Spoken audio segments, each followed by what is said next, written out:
দিলেন, আসসালামু আলাইকুম, সালাম দিলেন। সালামের উত্তর হওয়ার প্রয়োজন ছিল কি? সকলে বলুন ওয়ালাইকুমুস সালাম। কিন্তু সালামের উত্তর তা না হয়ে চাদরের ভিতর থেকে একজন মহিলার কণ্ঠে ভিন্ন আওয়াজে সালামের উত্তর এলো। আওয়াজ এলো, সালামুন কাওলাম মির রাব্বির রহিম, পরম করুণাময় রবের পক্ষ থেকে তোমার উপর সালাম। কণ্ঠটা নারী। আব্দুল্লাহ ইবনে মুবারক ভিন্ন স্টাইলের সালাম শুনে চমকে উঠলেন। আব্দুল্লাহ ইবনে মুবারক জিজ্ঞাসা করলেন, মা এখানে এইভাবে কেন শুয়ে রয়েছো? চাদরের ভিতরে কেন এইভাবে শুয়ে আছেন? কি হয়েছে আপনার? মহিলা চাদরের ভিতর থেকে উত্তর দিলেন, মাই ইদুলিল্লাহি ফামালাহু মিন হাদ। কোরআনের একটা আয়াত পড়ে উত্তর দিলেন, আল্লাহ যাকে পথ ভ্রষ্টতা করে, আল্লাহ যাকে পথ হারিয়ে দেয়, তাকে পথ দেখানোর মতো কেউ থাকে না। জোরে বলবেন না? আব্দুল্লাহ ইবনে মুবারক বড় মুহাদ্দিস, বুঝতে পারলেন মহিলা বলতে চাইলেন তিনি পথ ভুলে গেছেন, বাড়ির লোক সবাই তাকে ছেড়ে চলে গেছেন, অসহায়ের মতো উনি শুয়ে রয়েছেন। তবে লোকটা কেন, মহিলা কেন জবাবগুলো কোরআনের আয়াত পড়ে পড়ে দিচ্ছেন, এমনি কেন কথা বলছেন না? আব্দুল্লাহ ইবনে মুবারক এবার জিজ্ঞাসা করলেন, মা বুঝতে পাচ্ছি পথ হারিয়ে এখানে আছেন, বলুন কতদিন এইভাবে এখানে আছেন, কত সময় এখানে আছেন? মহিলা আবার বললেন, কোরআনের একটা আয়াত পড়ে, সালাসালায়ালিন সাবিয়া, 3 রাত পূর্ণ করেছে। জোরে বলবেন না? কোরআনের আয়াত বললেন। আব্দুল্লাহ ইবনে মুবারক আবার আশ্চর্য হয়ে গেলেন, মহিলা 3 রাত এখানে 3 দিন 3 রাত পূর্ণ করলেন, অথচ এখনো কোনো পথের সন্ধান পেল না। আব্দুল্লাহ ইবনে মুবারক আশ্চর্য হচ্ছেন, যা জিজ্ঞেস করছি বেশ শব্দ কোরআন থেকে বলছে। এবারে তিনি বলছেন, মা 3 দিন এখানে রয়েছেন, কিছু খেয়েছেন না অনাহারে রয়েছেন? না কিছু খেয়েছেন না অনাহারে রয়েছেন। মহিলা এবার চাদরের ভিতর থেকে উত্তর দিচ্ছেন, ওয়াল্লাযী হুয়া ইত'ইমুনি ওয়া ইয়াসকিন, ওই আল্লাহ তাবারাক তাআলা যিনি তার বান্দাদেরকে ক্ষুধার সময় খেতে দেন, তৃষ্ণার সময় পিপাসার পানি দেন। হযরত আব্দুল্লাহ ইবনে মুবারক কৌতূহল হয়ে পড়ছেন। এবারে বলছেন, মা কখন খেয়েছেন না খেয়েছেন? আমার কাছে রান্না করা খাবার রয়েছে, সুন্দর খাবার রয়েছে, খেজুর রয়েছে, পানি রয়েছে, মা আমার খাবারগুলো খেয়ে একটু ওখানে খাবারগুলো গ্রহণ করুন। মহিলা আব্দুল্লাহ ইবনে মুবারকের এই প্রস্তাবকে প্রত্যাখ্যান করছেন কি সুন্দর কায়দায়। মহিলা এবারে বলছেন, সুম্মা আতিমুস সিয়ামু ইলাল লাইল, ওই আল্লাহ যিনি তার বান্দাদেরকে বললেন তোমরা তোমাদের রোজাকে সন্ধ্যা পর্যন্ত পূর্ণ করো। কোরআনের আয়াত বললেন, মানে বোঝাতে চাইছে আব্দুল্লাহ ইবনে মুবারক আমি রোজায় রয়েছি, এখন দিনের বেলা আমি তোমার খাবার খেতে পারবো না। জোরে বলবেন না? আব্দুল্লাহ ইবনে মুবারক বললেন, মা আপনি পথহারা মুসাফির মানুষ, মুসাফিরদের জন্য ফরজ রোজাই তো মাপ নফল হয়ে যায়, আর আপনি যদিও নফল রোজা করছেন তাহলে নফল রোজাটা ভেঙে দিন, আমার এই খাবারটা গ্রহণ করুন মা। আব্দুল্লাহ ইবনে মুবারকের জবাবে মহিলা আবার উত্তর দিলেন, ওয়া ইন তাসুমু খায়রুল লাকুম ইন কুনতুম তা'লামুন। আব্দুল্লাহ ইবনে মুবারক বললেন, যখন খাবার কথা মহিলা উত্তর দিলেন, আব্দুল্লাহ ইবনে মুবারক রে না, তোমার ফতোয়া আমি মানবো না। আল্লাহ কোরআনে বলেছেন, ওয়া ইন তাসুমু খায়রুল লাকুম ইন কুনতুম তা'লামুন, যদি তোমরা সফর অবস্থায় রোজা করো তাহলে নফল রোজা যদি তোমরা রেখে দাও, যদি না ভেঙে দাও, এটাই তোমাদের জন্য কল্যাণ হবে, উত্তম হবে। যেটা বলবেন না তোমার কত আমি শুনছি না, আমি রোজা ভাঙছি। আব্দুল্লাহ ইবনে মুবারাকের মনে একটা জেদ এলো, কারণ তিনি সেই জামানার সবচাইতে বড় আলেম। একটা জেদ মনে এলো, জেদ এলো এই মহিলাকে যে কোনো প্রকারের কোরআনের বাইরে কথা বলিয়েই ছাড়বো। তিনি সেই জামানের সবচেয়ে বড় আলেম। এখন মহিলাকে বলছেন, এবারে প্রশ্ন করছেন, মা আপনার বাড়ি কোথায়? এটা কি গ্রাম? কুলান্দপুর। বলুন তো কুলান্দপুর কোরআন শরীফে আছে না? কুলান্দপুর থাকে না? থাকবে না। তো এইবারে বাড়ি বলতে গেলে তো একটা গ্রামের নাম বলতে হবে, সেটা তো কোরআনে নেই। বলছে মা তোমার বাড়ি কোথায়? মহিলা কি চমৎকার উত্তর দিলেন। মহিলা পড়ে নিলেন, সুবহানাল্লাযী আসরা বিআবদিহি লাইলাম মিনাল মাসজিদিল হারাম লাইলাম মিনাল মাসজিদিল হারাম ইলাল মাসজিদিল আকসা। জোরে বলুন। মহিলা কি চমৎকার বললেন, সুবহানাল্লাযী আসরা বিআবদিহি লাইলাম মিনাল মাসজিদিল হারাম ইলাল মাসজিদিল আকসা। ওই আল্লাহ তাবারক তাআলা যিনি তার বান্দাকে এক রাতে ইসরা করেছেন মসজিদুল হারাম থেকে মসজিদুল আকসায়। জোরে বলুন। মহিলা বোঝাতে চাইলেন, মুহাদ্দিস সাহেব রে, আমার বাড়ি হলো মসজিদুল আকসার কাছে, আমি এখন রয়েছি মসজিদুল হারামে। জোরে বলুন সুবহানাল্লাহ। কোরআনের বাইরে কথা বললো না।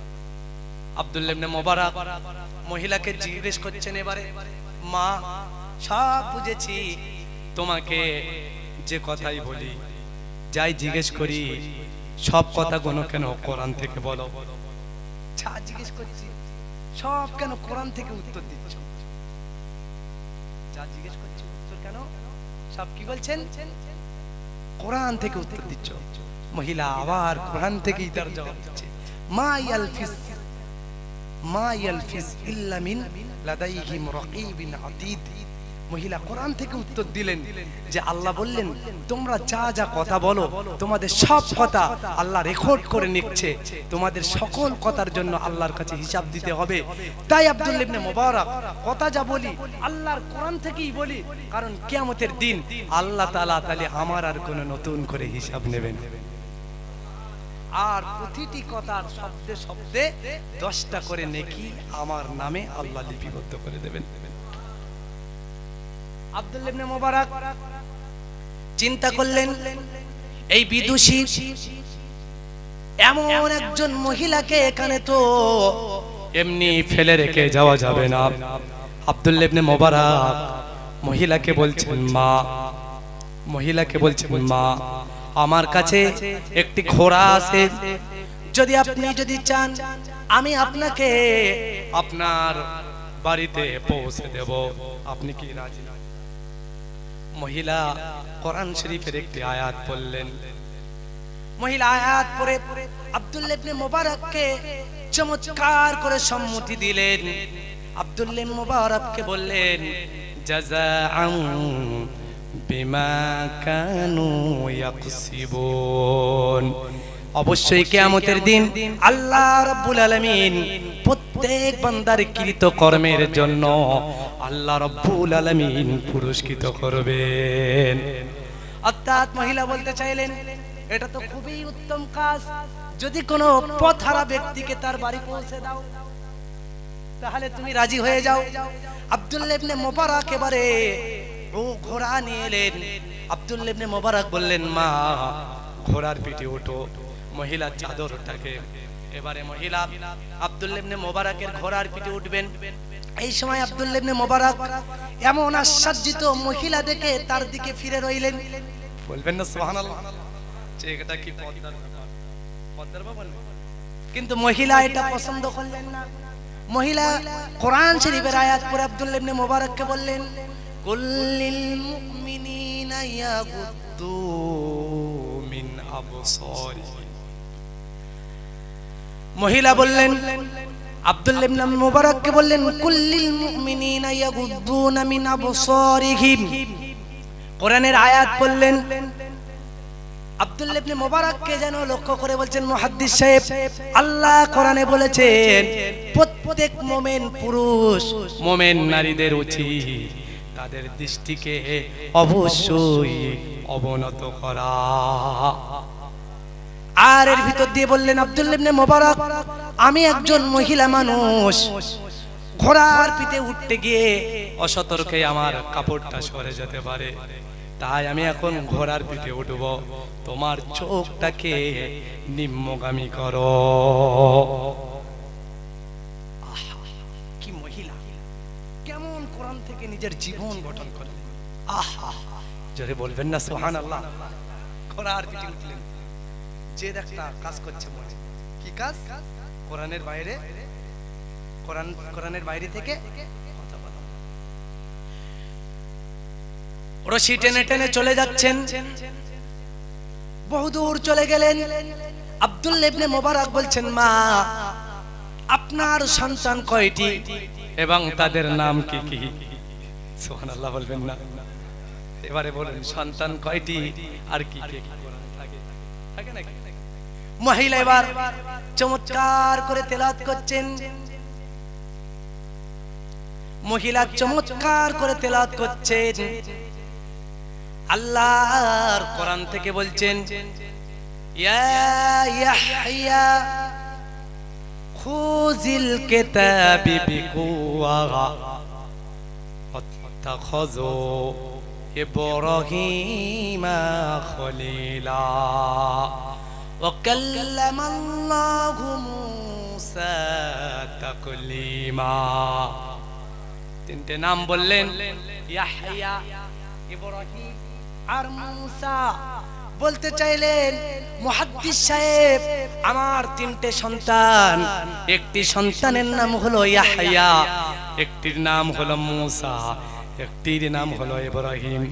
মহিলা আগে থেকেই কাজ সেরে রেখেছেন। এইবারে আব্দুল্লাহ ইবনে মুবারক তাকে তার গন্তব্যস্থানে পৌঁছে দিলেন। বাড়িতে যাবার সাথে সাথে বুড়িমার তিন ছেলে ছুটোছুটি করে সে মাকে ঘোড়ার পিঠ থেকে নামিয়ে নিলেন। আব্দুল্লাহ ইবনে মুবারক যেন ভয় খেয়ে গেলেন, তিনি চুপচাপ দাঁড়িয়ে রইলেন, কোনো কথা বলতে পারছেন না। বুড়িমা মহিলা ঘোড়ার পিঠ থেকে নেগে ছেলেদেরকে কিছু টাকা পয়সা হাতে দিয়ে বললেন, ফাবাসু আহাদাকুম বিওয়ারিকিম হাযিহি ইলাল মাদিনা। কোরআন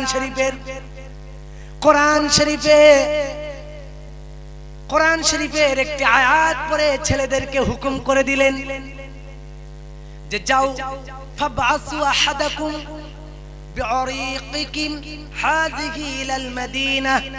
কোরআন শরীফের আয়াত পড়লেন আর তাদের হাতে টাকা দিলেন। এর অর্থ হলো, যাও তোমরা বাজারে যাও, দেখো কোন চমৎকার খাবার, কোন ভালো মেহমানদারির জন্য, আত্মীয়তার জন্য কোন খাবার পাও কিনা। জেরে বলুন সুবহানাল্লাহ। ছেলেরা বাজারে চলে গেল, খাবার কিনে নিয়ে চলে এলো। মহিলা খাবারগুলোকে প্লেটে সাজিয়ে ছেলেদেরকে বললেন, যাও মুহাদ্দিস সাহেবকে দিয়েছো। মুহাদ্দিস সাহেবের কাছে খাবারের প্লেট দেওয়া হলো। বুড়িমা এবার এসে মুহাদ্দিস সাহেবকে খাবার জন্য সম্বোধন করছেন। এবার মনে হয় কোরআনের বাইরে কথা বলবে নাকি? বলবে নাকি? বুড়িমা এবারে খাবারের প্লেটের কাছে এসে বললেন, কুলু ওয়াশরাবু হানিআন বিমা কুনতুম তা'মালুন। জেরে বলুন সুবহানাল্লাহ। কুলু, তুমি খাও, ওয়াশরাবু, পান করো, যা তুমি ইতিপূর্বে কর্ম করে এসেছো সেই কর্মের বিনিময়ে এখন তুমি শান্তি ভরে পান করো। যেটা কিয়ামতের দিন আল্লাহ বান্দাদেরকে বলবেন, ঈমানদার বান্দাদেরকে আল্লাহ বলবেন কুলু ওয়াশরাবু হানিয়াম বিমা কুনতুম তা'মালুন। বান্দা ইতিপূর্বে যা কাজ করেছো, একটি মাস রোজার মাসে না খেয়ে বান্দা আমার ইবাদত বন্দেগী করেছো, বান্দারে শুকিয়েছিলে আমার খুশির জন্য, না খেয়ে দিনে তৃষ্ণার্ত ছিলে, ক্ষুধার্ত ছিলে, দুপুরে রোদি বান্দা আমার ইবাদত করেছো, টাকা খরচ করে হজ করেছো, আমার রাস্তায় দান করেছো, যাকাত প্রদান করেছো, কষ্ট করে রাত জেগে ওয়াজ নসিহত শুনেছো, যত কর্ম করেছো বান্দা আমি আল্লাহ বলছি তার বিনিময়ে আজ শান্তি সহকারে খেয়ে নাও। কারণ আল্লাহ মুমিনদের কি করে? আল্লাহ মুমিনদের কি করে? উত্তম রিজিক দান করে। তো কোরআন শরীফে আল্লাহ বললেন, এই ঘটনাটা একটু শেষ করে দিই, ওখানে যাই তাহলে ভালো লাগবে। আব্দুল্লাহ ইবনে মুবারক ছেলেদেরকে জিজ্ঞাসা করছেন, বাবা তোমাদের মায়ের সঙ্গে এত সময় কাটালাম, যত প্রশ্ন করেছি তোমার মায়ের কাছ থেকে কোরআনের বাইরে থেকে কোনো কথা শুনিনি, তোমাদের মা এমন ভাবে কতদিন কথা বলছে। ছেলেরা বলছে হুজুর আমাদের মা 40 বছর পর্যন্ত আমাদের মায়ের মুখ থেকে আমরা কোরআনের বাইরে একটি কথাও শুনিনি। সুবহানাল্লাহর আওয়াজে একটু চিল্লে বলবেন না, আর একটু চিল্লে বলবেন না। একজন মহিলা কিভাবে কোরআনকে তার জীবনের সঙ্গে বানিয়েছে, অত আফসোস এই মুসলমানের ছেলেরা কোরআনকে পড়তে পারে না,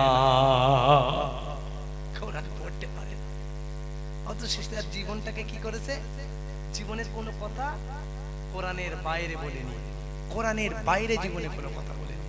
জীবনে যত কথা বলেছে সব কথা কোথা থেকে বলেছে? কোরআন। ভাই আমার বন্ধু আমার, ভাই আমার বন্ধু আমার, আমি যেটা বলছিলাম খাবা, কিয়ামতের দিন আল্লাহ বান্দাদেরকে বলবেন প্রাণ ভরে খাও। একটু খাবার কথা বলেছি তাই এটা আবার আলোচনায় নিয়ে আসলাম। আল্লাহ বলবেন প্রাণ ভরে খাও, কাদের বলবেন? ঈমানদারদেরকে। কোরআন শরীফ আল্লাহ রাব্বুল আলামিন বলেন সূরাতুল কুরাইশের ভিতরে, অনেকের মুখস্থ আছে, আল্লাহ বললেন ফালিয়াবুদু রাব্ব হাযাল বাইত আল্লাযী আত'আমাহুম মিন জু' ওয়া আমানাহুম মিন খাউফ। জোরে বলুন সুবহানাল্লাহ। আল্লাহ বললেন এই খানায়ে কাবা, কাবা রবের ইবাদত করো। কার ইবাদত? ফালিয়াবুদু রাব্ব হাযাল বাইত, এই কাবা রবের ঘরের মালিকের ইবাদত করো, কাবার মালিকের ইবাদত করো, যিনি কাবার রব ওই রবের ইবাদত করো। মানে আল্লাহ রাব্বুল আলামিন বললেন আমার ইবাদত করো। তাহলে কি দেব তোমাদের? আল্লাহ বললেন আল্লাযী আত'আমাহুম মিন জু' ওয়া আমানাহুম মিন খাউফ, আমি তোমাদেরকে ক্ষুধার সময় খেতে দেব, আর আমি আল্লাহ তোমাদেরকে ভয়ের সময় সাহস যোগাবো। ছেড়ে বলুন সুবহানাল্লাহ। আল্লামা জুনায়েদ বাগদাদী রাহমাতুল্লাহ আলাইহি বলেন কোন ওয়ায়েদ যদি পেট ভর্তি করে, উদার ভর্তি করে যদি কোনদিন ওয়াজ নসিহত করে, তার ওয়াজে কোনদিন তাসির হবে না। এবং কোন শ্রোতা যদি উদার ভর্তি করে যদি ওয়াজ নসিহত শুনে, তার ওয়াজ নসিহত শোনার ভিতরেও কোনো তাসির থাকবে না। আর বান্দা যদি, যত বেশি বান্দা খালি পেটে থাকবে, উদার যারা ভর্তি করে, উদার ভর্তি করে যারা থাকে, এদের জীবনে রোগ শোক যেমন বেশি, এদের অন্তর তত বেশি ঘুমিয়ে পড়ে, এদের নফস তত বেশি দুনিয়ার পাপের সঙ্গে জড়িয়ে পড়ে। এই জন্য উদারকে হালকা রাখতে হয়। কি রাখতে হয়? কথা বলুন। মদিনা শরীফে একজন ডাক্তার গেলেন, 3 বছর ডাক্তার থাকলেন, 3 বছরে কোনো রোগী তার কাছে এলো না।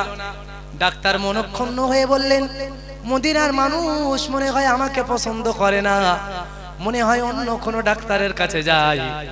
3 বছরে আমি কোনো রোগী পেলাম না।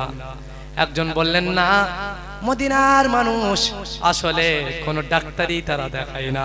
চোরে বলবেন না, কারণ তারা নবীজির সাজেশন অনুযায়ী খাওয়া দাওয়া করে, উধার ভর্তি করে খাওয়া দাওয়া করে না। এই জন্য মদিনার মানুষের তেমন কোনো রোগ শোক হয় না। উধার ভর্তি করে খাওয়া দাওয়া, এটা মুমিনের জন্য কি ঠিক না? বলবেন আপনি মন গড়া বলছেন। দেখুন এর পেছনে কোরআনের দলিল রয়েছে। আল্লাহ কোরআনে বললেন, কুলু ওয়া তামাত্তাউ কলিলান ইন্নাকুম মুজরিমুন। আল্লাহ বললেন কুলু। আল্লাহ কি বললেন? কুলু, খাও খাও। কুলু লামের পরে ওয়াও আছে, তারপরে আলিফ আছে, এর অর্থ বেশি করে দিচ্ছেন খাও। মানে জানো আল্লাহ বলছেন, বান্দা যত পারিস খা, গে, তোর খাবারটাই বড়, তুই দুনিয়ায় খাতে এসেছিস না, গে, যত পারিস গেল খা। কুলু ওয়া তামাত্তাউ কলিলান ইন্নাকুম মুজরিমুন। অবশ্যই কলিলাম, তোমরা তো অল্প দিন খাবে। কতদিন তা বলছেন না, তুমি বলেছেন নাকি? কথা বলুন, কদিন? আল্লাহ বলছেন কলিলাম ইন্নাকুম মুজরিমুন, কারণ তোরা তো পাপী, মুজরিম, গুনাহগার। ভাই আমার, গুনাহগারদের অল্প দিন খাওয়া হবে। কদিন খাওয়া হবে? অল্প দিন। যত বেশি বাঁচো, 100 বছর বাঁচবে। কতদিন? 100 বছর। সবচেয়ে বেশি বলে বললাম, তাই তো নাকি? 100 বছরের পরে তো আর বাঁচি না। তাই আল্লাহ বলছেন খা, অল্প দিন খা। তুই তো শুধু খেতে এসেছিস, সকালে খাবা, দুপুরে খাবা, রাতে খাবা, এটা তো এমনিই খাই সবার। এরপরে তোর কলজে ভরে না, শুধু 24 ঘন্টা খাবো খাবো খাবো। আল্লাহ বললেন কুলু ওয়া তামাত্তাউ কলিলান ইন্নাকুম মুজরিমুন। বান্দা তুই খা খা, যত পারিস খা, কারণ তুই তো অল্প দিন খাবি, তুই গুনাহগার। কারণ গুনাহগাররা মরণের পরে আর কি তারা খাবে? কথা বলছেন নাকি? খাওয়া পাবে নাকি? খাওয়া পাবে না। আল্লাহ রাব্বুল আলামিন বললেন, ফালিয়াবুদু রাব্ব হাযাল বাইত আল্লাযী আত'আমাহুম মিন জুর ওয়া আমানাহুম মিন খাউফ। আল্লাহ বললেন, নিশ্চিত যারা আমার ইবাদত করে, আমি এদেরকে ক্ষুধার সময় খেতে দেব আর ভয়ের সময় সাহস দেব। জোরে বলুন।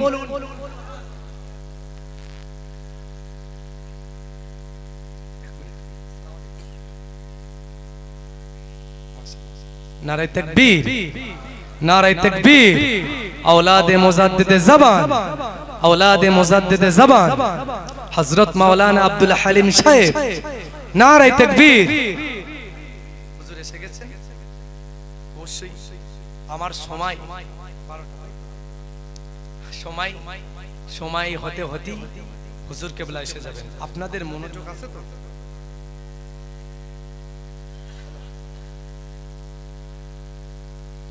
ঠিক আছে। हज़रत मौलाना औलाद मुजाद्दिद ज़बान पीरजादा मुजाहिद सिद्दीकी भाईजान, जोरे बोलुन जिंदाबाद। भाई एসে গেছে। ভাই আমি যে আলোচনা করছিলাম, আল্লাহ বললেন আমার ইবাদত করলে আমি তাদেরকে কি দেব? আমার ইবাদত করলে কি দেব? ক্ষুধার সময় খেতে দেব, ভয়ের সময় সাহস দেব। এর অর্থ দু প্রকার, একটা হলো ফিদ দুনিয়া আর একটা হলো ওয়াল আখিরা। এইবার ফিদ দুনিয়ার হিসাবটা বলি। আপনি বলবেন হুজুর, যারা আল্লাহর ইবাদত করে না, যারা আল্লাহর ইবাদত করে না, তারা তো না খেয়ে নেই, তাদের তো আল্লাহ রিজিক দিচ্ছে। তো আল্লাহ বললেন ক্ষুধার সময় খেতে দেব। তো যারা আল্লাহর ইবাদত করে না, এদেরকেও তো আল্লাহ খেতে দিচ্ছে।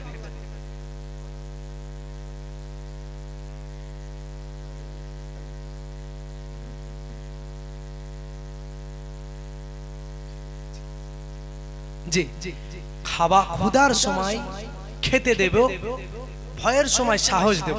এবারে বলুন, যারা কাফের, যারা সিনেমার আর্টিস্ট, যারা নায়ক নায়িকা, হ্যাঁ, যারা ইসলাম বিদ্বেষী, আল্লাহ এদেরকে খাওয়াচ্ছেন না খাওয়াচ্ছেন না? তাহলে আল্লাহ বললেন যে ক্ষুধার সময় খেতে দেবো, ইবাদত করলে তো ইবাদত ছাড়াও তোরা খাচ্ছে না, প্রশ্ন করতে পারে। হ্যাঁ, তবে আল্লাহর যারা ইবাদত করে আল্লাহ ওই বান্দাদেরকে সম্মানিত এবং হালাল খাবার দেয়। জোরে বলে, কারণ আল্লাহ তো হালাল খাবার জন্যই বলেছেন। আল্লাহ বলেন, ইয়া আইয়ুহান নাস কুলু মিম্মা ফিল আরদি হালালান তাইয়্যিবা। আল্লাহ বললেন, হে মানব মণ্ডলী, তোমরা খাও, দুনিয়ায় যা কিছু রয়েছে সব খাও, তবে তার ভিতরে খাও হালালান তাইয়্যিবা, যেগুনকে আমি আল্লাহ হালাল করেছি এবং পবিত্র করেছি। জোরে বলুন। এখানে আল্লাহ যে বললেন, যারা আল্লাহর ইবাদত করে আমার আল্লাহ এদেরকে খেতে দেয়, তবে এই খাবারটা আমার আল্লাহ তাদেরকে হালাল আর সম্মানের খাবার খেতে দেয়। হাদিস শরীফে রয়েছে, কবর থেকে যেদিন কিয়ামতের দিন আল্লাহর বান্দাদেরকে তোলা হবে। এবার চমৎকার বিষয় শুনুন, কবর থেকে যেদিন কিয়ামতের দিন আল্লাহর বান্দাদেরকে তোলা হবে, আল্লাহর বান্দাদেরকে যেদিন কিয়ামতের দিন কবর থেকে তোলা হবে, ইযাল কুবুর বু'সিরা, যেদিন মানুষকে কবর থেকে উন্মোচন করা হবে, আল্লাহর বান্দাকে কবর থেকে যেদিন তোলা হবে, ওয়া ইযাল কুবুর বু'সিরা, কবর থেকে যেদিন তোলা হবে, ওই দিন মানুষ যখন হাসরের ময়দানে উঠবে, সেদিন এত বেশি খিদা মানুষের থাকবে, এত বেশি ক্ষুধার যন্ত্রণা মানুষের পেটে আসবে। হাসরের মানুষেরা মনে করবে, যদি সাগরের পানিগুলো দেওয়া হয়, দুনিয়ার সকল খাবারগুলো যদি দেওয়া হয়, তারা মনে হয় সব ক্ষুধায় ভরে খেয়ে নেবে, ক্ষুধার যন্ত্রণায় ছটফট করবে। আল্লাহর রব্বুল আলামিন ওই দিন কেবল আল্লাহর যে বান্দাগুলো ইবাদত করবে, হাসরের ময়দানে আল্লাহ আল্লাহর ওই বান্দাদেরকে খেতে দেবেন। যারা দুনিয়ায় ক্ষুধা যন্ত্রণা ভোগ করেছে, উদার ভর্তি করে খায়নি, কিয়ামতের দিন ওদেরকে আল্লাহ রাব্বুল আলামিন ওই দিন খেতে দেবেন। আর যারা দুনিয়াতে আল্লাহর জন্য তৃষ্ণার্ত সহ্য করেছে রোজায় থেকে, কিয়ামতের দিন আল্লাহ রাব্বুল আলামিন ওদেরকে ওই দিন পানি পান করাবেন। ভাই আমার, আমি তো যেদিকে আপনাদেরকে বোঝাচ্ছি কোরআনের কথা বলছিলাম, বলতে বলতে এত দূর চলে এলাম। তাহলে আমাদের পথ, আমাদের মত হবে কি? কোরআন। কোরআন যখন অন্তরে আসবে, তখন অন্তরে কি থাকবে? অন্তরে তখন দ্বীন ইসলামের প্রতি পূর্ণ ভালোবাসা থাকবে। ভাই এবারে শুনুন, আল্লাহর নবী বলেছেন, এই জমানাটা হলো কিয়ামতের কাছাকাছি জমানা। এই জমানায় কোরআনটাই হলো আমাদের জন্য সবচেয়ে মূল জিনিস। আল্লাহর নবী বিদায় হজ্জে বলেছেন, আল্লাহর নবী বিদায় হজ্জে বলেছেন, তারাকতু ফীকুম আমরাইনি লান তাদিল্লু মা তামাসসাকতুম বিহিমা কিতাবুল্লাহি ওয়া সুন্নতি রাসূল। আল্লাহর নবী বলেন, শোনো উম্মত, আমি তোমাদের জন্য দুটি জিনিস রেখে গেলাম, একটা হলো আল্লাহর কোরআন আর একটা হলো আমার সুন্নাহ। এই দুটোকে ফিতনার জমানায় তোমরা আঁকড়ে ধরে রাখবে, আল্লাহ তাআলা তোমাদেরকে পথ ভ্রষ্টতা করবেন না। আর একটু চিল্লে বলবেন না, কারণ কিয়ামতের নিকটতম জমানাটা হবে অত্যন্ত কঠিন। কালকে বলছিলাম, প্রয়োজন রয়েছে হাদিসটা রাখবেন। وعن ابي هريره رضي الله تعالى عنه قال قال رسول الله صلى الله عليه وسلم بدئوا بالعمل فتنا كقطع الليله المظلم يصبح رجلا مؤمنا ويصبح কাফিরান।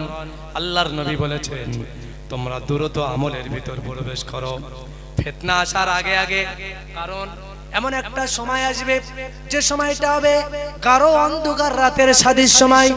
অন্ধকার রাতে যেমন কোথায় কি থাকে, কোথায় ভয় থাকে, কোথায় সাপের রাস্তা থাকে, কাঁটা থাকে, বোঝা যায় না। কিয়ামতের নিকটবর্তী সময়ও তোমরা সত্য মিথ্যা বুঝবে না। আল্লাহ নবী বলেন ওই সময় একজন মানুষ সকালে মুমিন তা সন্ধ্যাবেলা কাফের, সন্ধ্যাবেলা মুমিন তা সকালে কাফের।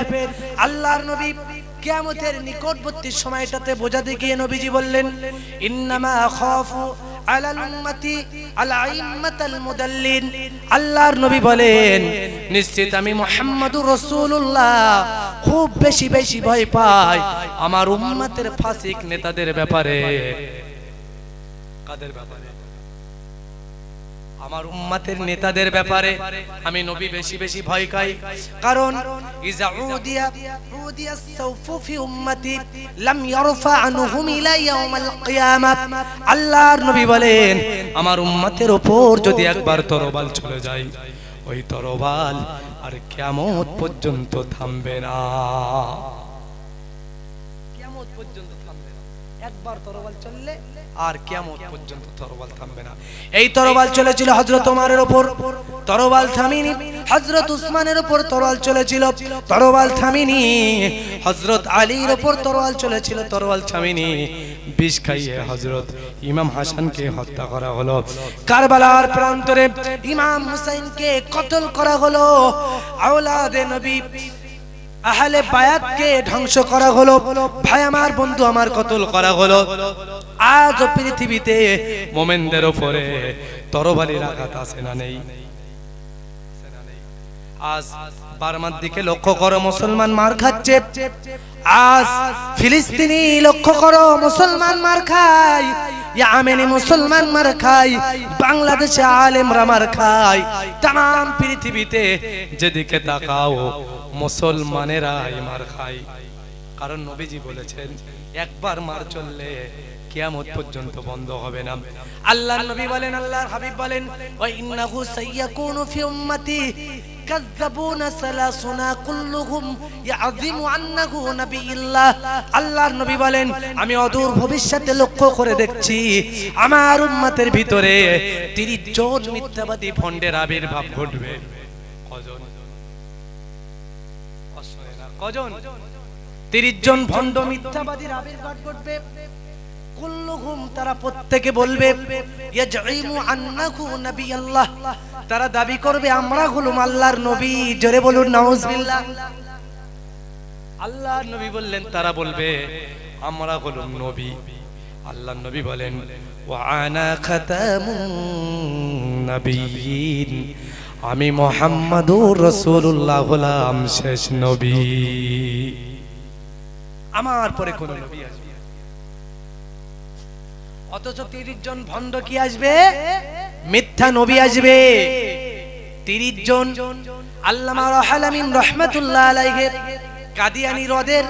কাদিয়ানী হ্রদ নামক কিতাবের ভিতরে হুজুর বললেন এই পর্যন্ত 28 জন ভণ্ড নবী নবুয়াত অলরেডি দাবি করে বসেছেন।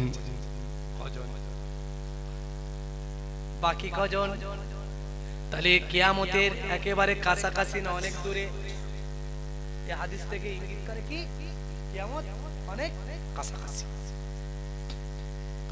ভাই আমার, বন্ধু আমার, আমি আপনাকে এই তথ্য আপনাকে আরো ক্লিয়ার করে বলতে পারবো।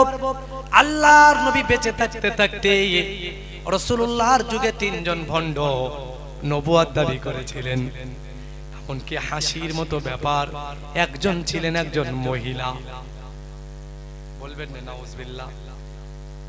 একজনের নাম হলো মুসাইলামা বিন কাযযাব, আর একজনের নাম হলো আসাদ আল আনসারী। এই দুইজনা ছিল কুখ্যাত কাফের নবুয়তদারী।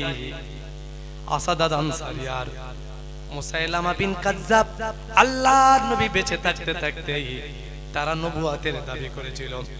মুসাইলামা বিন কাযযাব তো একদিন তো সে আল্লাহর নবীর কাছে চিঠি লিখে ফেললেন। চিঠির ভিতরে এমন কথা লিখলেন, আসসালামু আলাইকুম। প্রথম তিনি সালাম দিয়ে বললেন আল্লাহর নবী আল্লাহর রাসূল মুসাইলামার পক্ষ থেকে আল্লাহর রাসূল মুহাম্মাদের কাছে আমার চিঠি। বলবেন না নাউজুবিল্লাহ। এই মিথ্যাবাদী লিখলেন যে আল্লাহর রাসূল মুসাইলামার পক্ষ থেকে আল্লাহর রাসূল মুহাম্মদ সাল্লাল্লাহু আলাইহি ওয়াসাল্লামের কাছে আমার চিঠি গেল। তো আল্লাহ তাআলা আমাকেও তোমার নবুয়াতের অংশী বানিয়েছেন, তুমি তোমার উম্মতের কাছে এটাকে স্পষ্ট করে দাও। বলবেন না নাউজুবিল্লাহ। আল্লাহর নবী আল্লাহর রাসূল পাল্টা চিঠির জবাব দিলেন, পাল্টা চিঠির জবাব দিলেন। আল্লাহর নবী মুহাম্মদুর রাসূলুল্লাহর পক্ষ থেকে মুসাইলামা কাজ্জাবের কাছে আমার চিঠি, আল্লাহর ভয় করুন, আল্লাহ যাকে বাঁচান, আল্লাহ যাকে চান তাকেই তার নিয়ামত দান করেন। আল্লাহ রব্বুল আলামিন আসমান জমিনের মালিক, জোরে বলুন। মুসাইলামা বিন কাজ্জাবের কাছে এই চিঠি রাসূলুল্লাহ সাল্লাল্লাহু আলাইহি সাল্লামের একজন সাহাবী পৌঁছালেন। আল্লাহর নবীর কাছে যখন মুসাইলামা বিন কাজ্জাবের চিঠি যে দূত নিয়ে এসেছিল, রাসূলুল্লাহ সাল্লাল্লাহু আলাইহি সাল্লাম রেগে এমন লাল হয়ে গিয়েছিল। নবীজি রেগে গেলে বেদানা নিংরানে যেমন লাল হয়ে যায়, আল্লাহর নবী এমন লাল হয়ে গেল। নবীজি ওই দূতকে জিজ্ঞাসা করে, বলো এই চিঠির কথা যা লেখা রয়েছে এর প্রতি কি তুমি বিশ্বাস আনো? তাকে জিজ্ঞাসা করলেন, তুমি কি মুসাইলামা বিন কাজ্জাবকে রাসূল বলে মানো? সে বললেন, হ্যাঁ আমি মুসাইলামা বিন কাজ্জাবকে আমি অবশ্যই রাসূল বলে মানি। বিআদব গুস্তাখে রাসূল। আল্লাহর নবী বললেন, যদি দূতকে হত্যা করা যদি বেনিয়ম না হতো, দূতকে কতল করা যদি শানের খেলাফ না হতো, আমি মুহাম্মদুর রাসূলুল্লাহ অবশ্যই তোমাদেরকে হত্যার জন্য অনুমতি করতাম। কিন্তু নবীজি রাসূলুল্লাহ কখনো নিয়ম ভঙ্গ করেন নাই, তাই নবীজি তাদেরকে হত্যার আদেশ করেননি। আর আল্লাহর নবী যখন তার সাহাবী দূত করে যখন মুসাইলামা বিন কাজ্জাবের কাছে পাঠিয়ে দিলেন, মুসাইলামা বিন কাজ্জাব ঠিক একই রকম ভাবে প্রশ্ন করলেন, এই চিঠিতে যে লেখা রয়েছে যা, এর প্রতি কি তুমি ঈমান আনো? সে বললেন, অবশ্যই আমি এর প্রতি ঈমান আনি। বলে, তুমি কি আমাকে রাসূল বলে মানো না? আল্লাহর নবীর সাহাবী উত্তর করলেন, একই রকম। তোমাকে নবী বলে মানা তো দূরের কথা, আমি আল্লাহর নবীর সাহাবী, নবীজি যদি হুকুম করে তোমার আর আমার ভিতরে ফয়সালা হবে তরবাল দিয়ে। কি চিল্লে বলতে পারলেন না? এত রেগে গেলেন মুসাইলামা বিন কাজ্জাব, এই কুখ্যাত শয়তান রাসূলুল্লাহর সাহাবীকে ধরলেন, হাত পা বেঁধে তার জিহ্বাটাকে গোড়া থেকে কেটে দিলেন।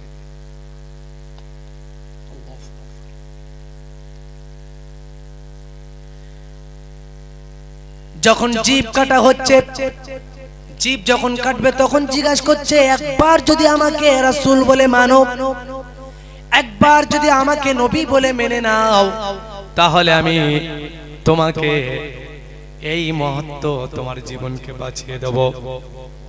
আল্লাহর নবী সাহাবী বললেন, ওরে কাজ্জাব শোন, জিহ্ব তো দূরের কথা, আমার জীবন যদি তুমি এই মুহূর্তে যদি আমাকে কেটে টুকরো টুকরো করে ফেলে দাও, আমি আমার নবীর খাতামুন নবীর জন্য, আমার নবীর জন্য, রাসূলের রিসালাতের জন্য আমি আমার জীবনকে একবার নয় আল্লাহর রাস্তায় 1000 বছর কুরবানি দিতে প্রস্তুত আছি।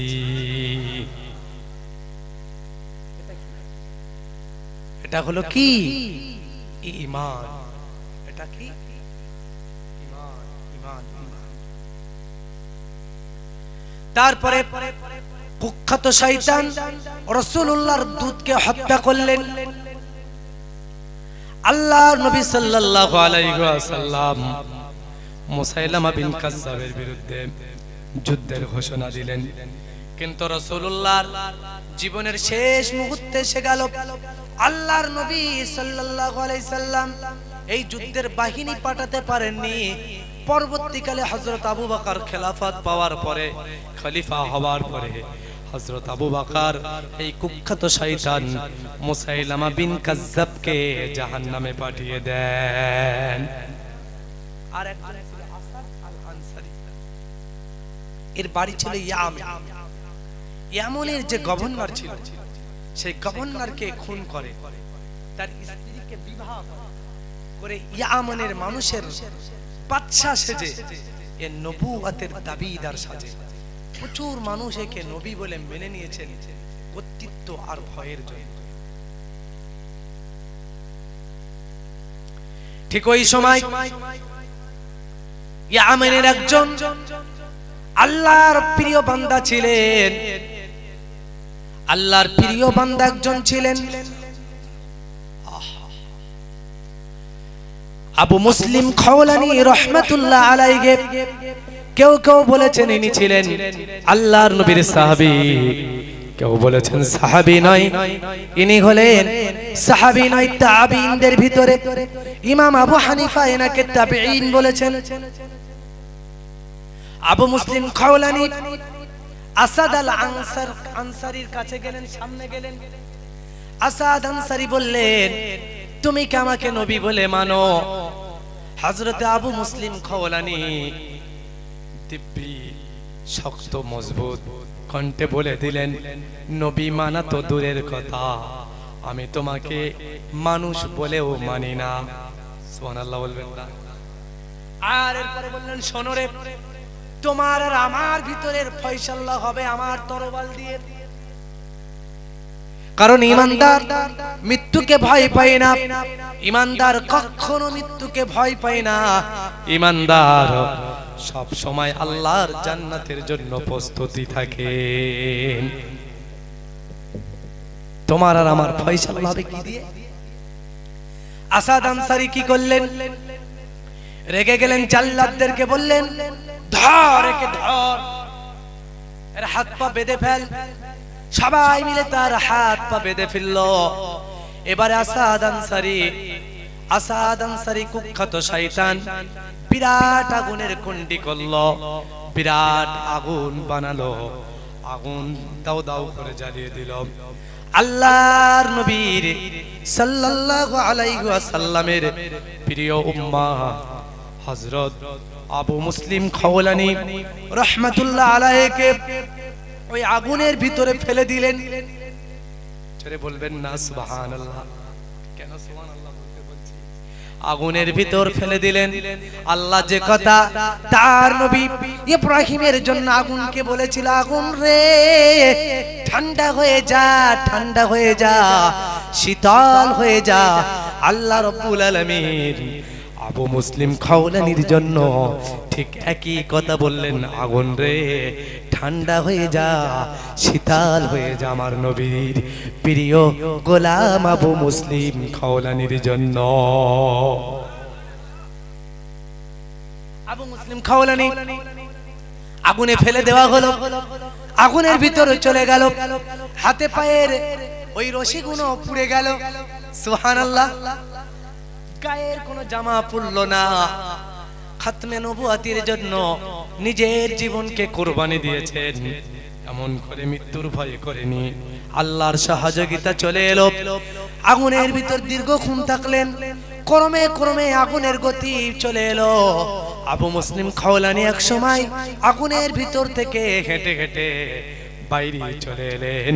জোরে জোরে বলুন সুবহানাল্লাহ। আবু মুসলিম খাওলানীর এই দৃশ্য দেখে আসাদ আনসারীর ভণ্ডমি মানুষের কাছে আরো প্রকাশ হয়ে গেল। সুবহানাল্লাহ বলবেন? মানুষ আর তাকে নবী বলে মানে না, তবু তার ভয়ে অনেকে তো তার সামনে কোনো হইচই করতে পারে না। প্রচুর মানুষ তওবা করে ফিরে চলে গেল। এমন সময় আবু মুসলিম খাওলানী রাহমাতুল্লাহ আলাইহির উপরে এবার অত্যাচার শুরু হয়ে গেল। না একে তো কতল করা গেল না, মারা গেল না, তবে একটা ব্যবস্থা করা হলো, ওর উপর দেশীয় আইন প্রয়োগ করা হলো, চাপ সৃষ্টি করা হলো, রেসিডেন্সিয়াল কেড়ে নেওয়া হলো। কি কেড়ে নেওয়া হলো? তাকে নাগরিকত্ব কেড়ে নেওয়া হলো। ইয়ামেনের শহরে আর তাকে থাকতে দিল না, তাকে তাড়িয়ে দিল। আবু মুসলিম খাওলানী রহমাতুল্লাহ আলাইহি আল্লাহর প্রিয় বান্দা,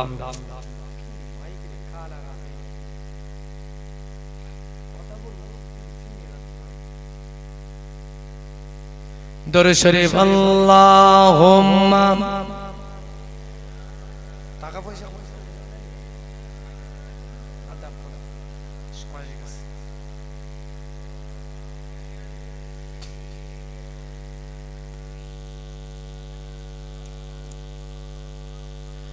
আবু মুসলিম খাওলানী রহমাতুল্লাহ আলাইহি আল্লাহর প্রিয় বান্দা আবু মুসলিম খাওলানী রহমাতুল্লাহ আলাইহি ইয়ামেনের শহর ছেড়ে মদিনাতুল মুনারার দিকে যাচ্ছেন। তবে গরীব মানুষ এতদিন কোনদিন মদিনাতুল মুনারায় আসেনি। নবীজির সঙ্গে সাক্ষাতের বড় ইচ্ছা ছিল, কখনো মদিনাতুল মুনারায় ইতিপূর্বে আসেনি, আল্লাহর নবীর সাক্ষাতের আগে কোনদিন পাইনি। বড় আশা, বড় বেদনা, রাসূলুল্লাহর দেখবে, নবীজির নূর মুবারক খান একবার দেখবে, নবীজির কদমে গিয়ে চুম্মা খাবে। আবু মুসলিম খাওলানী মদিনার দিকে হেঁটে হেঁটে যাচ্ছেন। ইয়ামেনের শহর যখন ছেড়ে মদিনার শহরে গেলেন, আবু মুসলিম খাওলানী মদিনার আকাশে বাকাশে শোকের ছায়া দেখতে পেলেন, যেন বসরা গোদা পদমুখে রয়েছে, পাহাড় গুলো যেন কান্নাকাটি করে, মদিনা যেন নিস্তব্ধ, মদিনার আকাশে বাতাসে শোকের বাতাস বইছে। আবু মুসলিম খাওলানী বুঝতে পারলেন, আমার মনে হয় আল্লাহর নবী মুহাম্মাদুর রাসূলুল্লাহর চেহারা মোবারক দেখা হবে না। দেখো বলছে কি অজবজে, নবীজির চেহারা দেখা হবে না।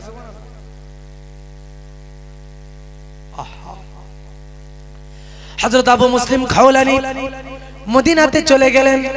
যত মদিনার শহরে যত প্রবেশ করেছেন, মদিনার শহরে যত যাচ্ছেন, আবু মুসলিম খাওলানী নারে তাকবীর, নারে তাকবীর।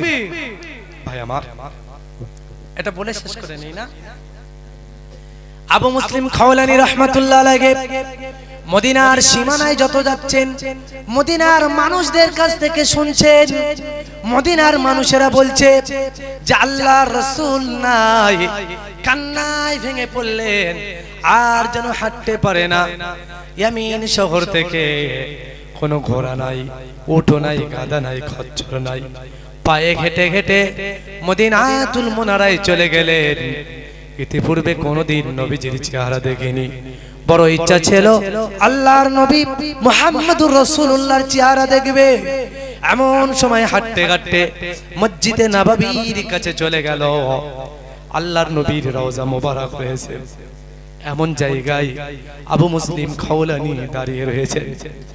রাসূলুল্লাহর রওজা মোবারক খানা দেখছেন, চোখ দিয়ে টপ টপ টপ টপ করে পানি পড়ছেন। আবু মুসলিম খাওলানী কাঁদছেন। জোয়ান ছেলে, তরুণ তরুণ জোয়ান ছেলে টপ টপ করে নবীর রওজার দিকে ফিরে কাঁদছেন। দূর থেকে হযরত ওমর আমিরুল মুমিনিন হযরত ওমর রাদিয়াল্লাহু তাআলা আনহু দেখতে পেলেন যে একজন রাসূলুল্লাহর রওজার কাছে বসে বসে কাঁদে, নবীজির রওজার কাছে দাঁড়িয়ে কান্নাকাটি করে, চোখ দিয়ে অঝার নয়নে পানি পড়ে, যেন একটা বিরহ যন্ত্রণা নিয়ে কাটা কবুতরের মতো যেন ছটফট করতে থাকে। হযরতে ওমর লোকটার কাছে গেলেন। ক্ষত ক্ষত বিখ্যাত অন্তর হযরতে ওমরের, কারণ রাসূল তো কদিন আগেই রাসূলুল্লাহ ইন্তেকাল করলেন। টাটকা রওজা মোবারক দেখা গেল, ক্ষত বিখ্যাত অন্তর নিয়ে আবু মুসলিম খাওলানী আল্লাহর নবী রাসূলুল্লাহর রওজায় ধারে কাঁদছেন, আর বেদনা ক্ষত বিখ্যাত অন্তর নিয়ে হযরতে ওমর চোখের পানি ছেড়ে দিয়ে বলে, ও আল্লাহর গোলাম, তোমার বাড়ি কোথায়? কেন এখন এইভাবে এখানে দাঁড়িয়ে কাঁদো? লোকটি বলে, বড় ইচ্ছা ছিল আল্লাহর নবীর সঙ্গে সাক্ষাৎ করব, ইয়ামেন শহর থেকে হেঁটে হেঁটে আসতেছি, ইয়ামিন শহর থেকে হেঁটে হেঁটে মদিনার সীমানায় এসে শুনি আল্লাহর রাসূল বিশ্ব নবী ইন্তেকাল করেছেন। আমার বড় কষ্ট হয়, নবীজির জীবনটা, জীবন দশায় নবীজির চাঁদ মুখখানা দেখতে পেলাম না। লোকটি যুবক ছেলে যখন কাঁদছিল আর এই কথা বলছিল, হযরত ওমর বলেন, যুবক রে, ইয়ামিন শহরে ভণ্ড মিথ্যা নবুয়াতের দাবিদার আসাদ আল আনসারী, সে নাকি আমার নবীজির একজন উম্মত আবু মুসলিম খাওলানি নামক এক যুবককে নাকি আগুনের ভিতর ফেলে দিয়েছিল।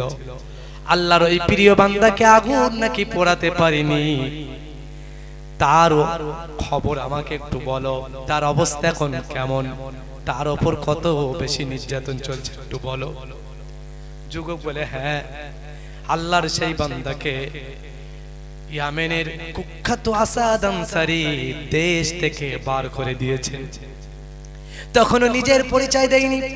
হযরত ওমরের পরে আবু মুসলিম খাওলানির চেহারার দিকে তাকিয়ে বলছেন, আল্লাহর কসম খেয়ে বলি, সত্য করে বলো, আমার ধারণা যেটা, আল্লাহ রাব্বুল আলামিনের প্রিয় বান্দা আবু মুসলিম খাওলানি অন্য কেউ নয়। আমি বুঝতে পাচ্ছি অবশ্যই আপনি হলেন আবু মুসলিম খাওলানি। কারণ আল্লাহর নবী বলেছেন, ইত্তাকু ফিরাশাতিল মুমিনি ফাইন্নাহু ইয়ানজুরি নূরিল্লাহ, তোমরা মুমিনের দৃষ্টিগোচরকে ভয় করো, কারণ মুমিন আল্লাহর নূরের ভিতর থেকে দৃষ্টিগোচর করতে থাকেন। আবু মুসলিম খাওলানি বললেন, জি হুজুর, আমি সেই আবু মুসলিম খাওলানি। হযরত ওমর তাকে জড়িয়ে ধরে চুম্মা খাচ্ছে, চুম্মা খাচ্ছে, চুম্মা খাচ্ছে। কিতাবের ভিতরে হযরত ওমর আবু মুসলিম খাওলানিকে বললেন, ও গোলাম, ও আল্লাহর বান্দা, তোমার হাতটাকে আমার হাতের সঙ্গে দাও না, তোমার বুকটাকে আমার সিনার সঙ্গে মিলিয়ে দাও না, চোখটাকে একবার বুজিয়ে আল্লাহর নবী রওজার দিকে তাকাও, দেখো না আমার নবী হায়াতুন নবী তোমার কান্না আর তোমার সালাম রওজায়ে আখতাস থেকে শুয়ে শুয়ে দিচ্ছেন। চিল্লে বলবেন না।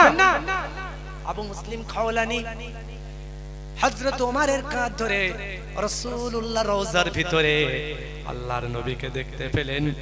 স্পষ্ট নবীজি আবু মুসলিম খাওলানিকে বললেন, আবু মুসলিম, আমি নবী তোমার প্রতি খুশি, আমার আল্লাহ তোমার প্রতি খুশি। খাতমে নবুয়তের জন্য আমাদের নিবেদিত প্রেরণ হতে হবে কুখ্যাত কাফের গোলাম আহমদ কাদিয়ানী। এই কাফের আর সমস্ত কাদিয়ানীরা কাফের। কাদিয়ানী ফিতনা থেকে আমাদেরকে হেফাজত হতে হবে। দেখুন এই জলসাটা আমি আমার নিজের মনে এতটা আনন্দ ফিল করছি, যদি সবাই উঠে একজন থাকে তাও আমি কষ্ট পাবো না, কারণ এটা আমার মুর্শিদ, আমার পীর হুজুর কেবলা এই জলসায় আসতেন। সেই জায়গায় আমি গোলাম, আমি তার মুরিদ, কথা বলতে পারছি। আল্লাহর দরবারে অনেক শুকরিয়া জ্ঞাপন করি। ভাই রয়েছে এই বনগাঁ এলাকায় প্রচুর জায়গায় হুজুর কেবলার সঙ্গে আমি এসেছি, ঘুরেছি। বনগাঁয় আসলে অটোমেটিক হুজুরের কথা বলতে। হুজুর কেবলা এই স্টেজে ওয়াজ করতেন। এই জলসার মর্যাদা অনেক বেশি। দেখুন আমার কথা আপনারা বিশ্বাস করুন, এই জলসার এই অবস্থা হতো না যদি একদিকে খাবার খাচ্ছে একদিকে জলসা।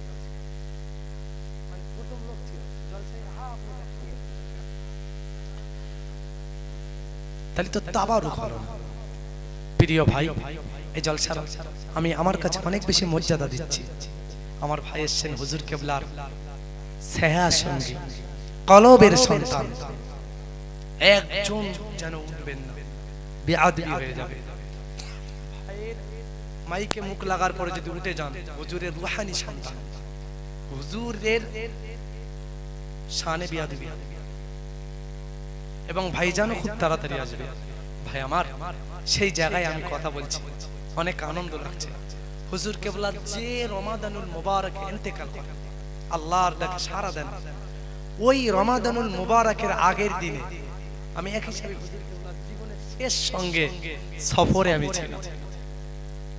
জানেন, হুজুর যখন ওই সফরে যাচ্ছিলেন বলছিলেন, এত বছর এই জলসাটাই আসছে, আহার বুঝি আশা হবে না।